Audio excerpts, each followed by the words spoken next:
ఏలూరు జిల్లా దెందులూరులో భోగి వేడుకలు ఘనంగా జరుగుతున్నాయి. ఏలూరు ఎంపీ కోటగిరి శ్రీధర్తో పాటు దెందులూరు ఎమ్మెల్యే అబ్బయ్య చౌదరి భోగి వేడుకల్లో పాల్గొన్నారు.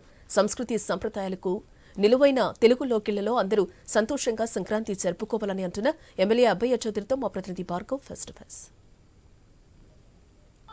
ఊరూరా భోగి వేడుకలు కన్నుల పండుగగా జరుగుతున్నాయి. ప్రస్తుతం దెందులూరు నియోజకవర్గంలో కూడా దెందులూరు గ్రామంలో ఈరోజు గ్రామదీప ఆధ్వర్యంలో ఎంతో వైభవంగా ఈరోజు ఉత్సవాలు మనం చూసుకున్నాం కదా. భోగి మంటలు వెలిగించి చుట్టూరా పట్టు వస్త్రాలు ధరించి పూర్తిగా సాంప్రదాయ కోలాట నృత్యాన్ని ఆడుతున్నారు. ప్రస్తుతం వేడుకల్లో ఎమ్మెల్యే అబ్బాయి చౌదరి కూడా పాల్గొన్నారు, ప్రముఖులు పాల్గొన్నారు. సార్ చెప్పండి, ఈ రోజు వేడుకల్లో పాల్గొన్నారు, ఎలా జరుగుతున్నాయి రాష్ట్ర వ్యాప్తంగా వేడుకలు? అన్న, ఈరోజు అంగరంగ వైభవంగా సంక్రాంతి పండుగ ఈ దెందులూరు నియోజకవర్గం ప్రారంభించడం జరిగింది. మీరే చూస్తూ ఉన్నారు, చక్కటి కోలాటం డ్యాన్సు, భోగి మంటలు, అదేవిధంగా భోగి పూలు పూస్తూ ఉన్నారు, హరిదాస కీర్తనలు చూస్తూ ఉన్నారు, గంగరెద్దులు ప్రదర్శనలు చూస్తున్నారు. అన్ని రకాలుగా కూడా ఈరోజు సంక్రాంతి అంటే పాత మన ట్రెడిషన్స్ ఏమైతే ఉన్నాయో వాటన్నింటినీ కూడా వచ్చే జనరేషన్స్ అందరికీ కూడా తెలియజేయాలి. వాళ్ళకి ఏ విధంగా ఉన్నాయనేది వాళ్ళు కూడా చూడాలి, నేర్చుకోవాలి. ఈ విధంగా నిజమైన సంక్రాంతి జరుగుతుంది అని చెప్పి తెలియజేయాలనే ఉద్దేశంతో అన్ని రంగాలకు వైభవంగా ఇక్కడ ఏర్పాటు చేయడం జరిగింది. అందరూ కూడా ఇక్కడ దీంట్లో పార్టిసిపేట్ చేస్తున్నారు. వివిధ దేశాల నుంచి, రాష్ట్రం నలుమూలల నుంచి కూడా ఇక్కడికి వచ్చి సంక్రాంతి, నిజమైన సంక్రాంతి ఎలా ఉంటుంది అని చెప్పి చూస్తూ ఉన్నారు. ఈరోజు ఈ సంవత్సరం ఏడాది ఎన్నికలు కూడా రాబోతున్నాయి.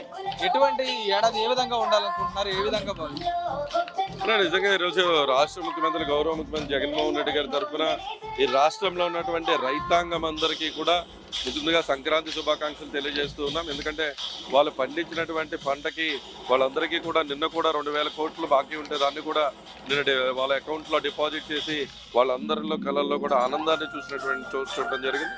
తప్పకుండా 2024కి మా కోడులన్నీ రెడీగా ఉన్నాయి. అటుపక్కే ఇంకా ఎవరిని పెట్టుకోవాలని చూస్తున్నారు. గెలుపు మాదే అని చెప్పి ధీమాతో ఉన్నాం. ఇక్కడ హార్టికల్చర్ యూనివర్సిటీ చెందినటువంటి వైస్ ఛాన్సలర్ ఉన్నారు. సార్ చెప్పండి, ఈరోజు వేడుకల్లో మీరు కూడా పాల్గొన్నారు, ఏ విధంగా జరుగుతుంది?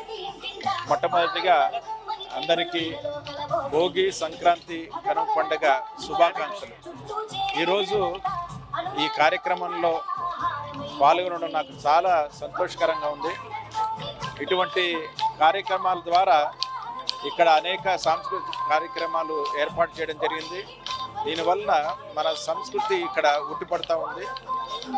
ఈరోజు ఈ కార్యక్రమంలో డాక్టర్ వైఎస్ఆర్ ఉద్యాన విశ్వవిద్యాలయం తరఫు నుంచి కూడా ఇక్కడ మన విద్యార్థులు, స్టాఫ్ కూడా పాల్గొనడం చాలా సంతోషం. ఇక్కడ ఏర్పాటు చేసిన స్టాల్స్తో పాటు మా హార్టికల్చర్ యూనివర్సిటీ నుంచి కూడా ఇక్కడ స్టాల్స్లో ముఖ్యంగా విద్యార్థులు వాళ్ళు చేసిన ఉత్పత్తులు, ఎక్స్పీరియన్షియల్ లెర్నింగ్ ప్రోగ్రామ్ ద్వారా చేసిన అనేక ప్రోడక్ట్స్ కూడా ఇక్కడ డిస్ప్లే చేయడం జరిగింది. లైక్ బీ ప్రోడక్ట్స్ కానీ, అదే కాకుండా డ్రై ఫ్లవర్ టెక్నాలజీ సంబంధించింది కానీ, తర్వాత ఈ వర్మి కంపోస్ట్కి సంబంధించిన ప్రోడక్ట్స్ కూడా, ఇటువంటివన్నీ కూడా ప్రదర్శించడం జరిగింది. నిజంగా ఇటువంటి కార్యక్రమాలు అనేకం జరగాలని ఆశిస్తూ ఈ అవకాశం కల్పినందుకు ఇక్కడ ఈ కమిటీ వారికి కూడా నా థ్యాంక్ యూ, ధన్యవాదాలు. చూస్తున్నాం కదా, వేడుకలు ఎంతో వైభవంగా జరుగుతున్నాయి. ప్రస్తుతం దెందులూరు ఎమ్మెల్యే అబ్బాయి చౌదరి కూడా విద్యార్థులతో అలాగే బాలికలతో కలిసి పూర్తిగా సాంప్రదాయ కోలాట నృత్యాన్ని ఆయన ఆడుతున్నారు. ఈ వేడుకల్లో ఎంతో ఆనందభరితంగా పాల్గొంటున్నారు. ఇక్కడ ఒకచోటే కాకుండా ఉమ్మడి పశ్చిమ గోదావరి జిల్లా వ్యాప్తంగా కూడా ఊరూరా కూడా ఈ వేడుకలు ఎంతో వైభవంగా జరుగుతున్నాయి. అటు వెంప గ్రామంలో ప్రభుత్వ చీఫ్ విప్ ముదునూరు ప్రసాద్ రాజు భోగి మంటలు వెలిగించి వేడుకలను ప్రారంభించారు. అలాగే అటు పెద్ద ఎత్తున కూడా ఈ వేడుకల్లో పాల్గొనేందుకు ఎమ్మెల్యేలు కానీ, దేశ విదేశాల్లోని ప్రముఖులు కానీ ఈరోజు భోగి వేడుకల్లో పాల్గొంటున్నటువంటి పరిస్థితి కూడా ఇక్కడ కనిపిస్తోంది. ఇది భోగి వేడుకలకు సంబంధించి తాజా సమాచారం. కెమెరా పర్సన్ మహేంద్రతో భార్గవ్, ఐ న్యూస్, దెందులూరు నుంచి.